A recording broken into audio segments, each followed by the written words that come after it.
This is the problem we're dealing with. We hurt. We, human beings, feel pretty unfairly treated because we are born into a world so arranged that the price that we pay for enjoying it,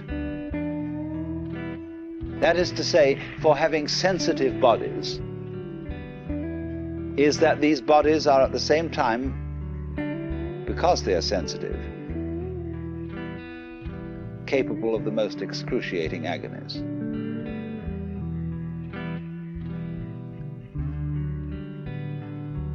Isn't that a nasty trick to play on us? What are we going to do about it? This is the problem. So then when the Buddha says the cause of suffering is desire, Trishna is our word thirst, and may be translated desire in a very general sense, or perhaps better, craving, clinging, grasping, something like that. He is saying, now, I'm going to make this suggestion. You suffer because you desire. Now, supposing then you try not to desire, and see if by not desiring you can cease from suffering. Or you can put the same thing in another way. You can say to a person, it's all in your mind. There is nothing either good or ill, but thinking makes it so. And therefore, if you can control your mind, you've nothing else that you need control. For example, you don't need to control the rain if you can control your mind. If you get wet, it's only your mind that makes you think it's uncomfortable to be wet. A person who's got good mental discipline can be perfectly happy wandering around in the rain. You don't need a fire if you've got good mind control. Because if you've got ordinary bad mind control, when it gets cold, you start shivering. That's because you're putting up a resistance to the cold. You're fighting it. But don't fight it. Relax to the cold.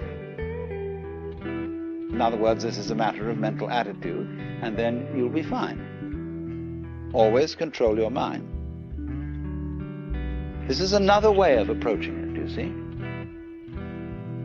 Now then, as soon as the student begins to experiment with these things, he finds out that it's not so easy as it sounds. Not only is it very difficult not to desire, not only is it very difficult to control your mind, but there's something phony about the whole business. And this is what you're intended to discover. That when you try to eliminate desire in order to escape from suffering, you desire to escape from suffering. You are desiring not to desire. In other words, I'm not merely playing with logic. I'm saying that a person who is escaping from reality will always feel the terror of it.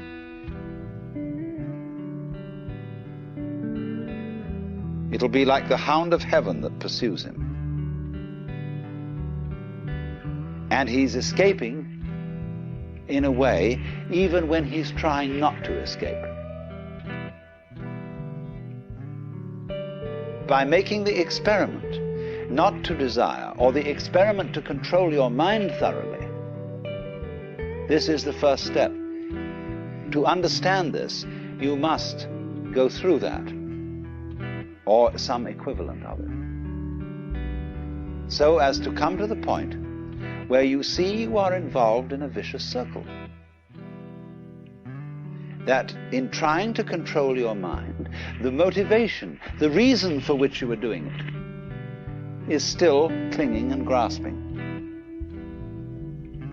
There is still self-protection. There's still lack of trust and love.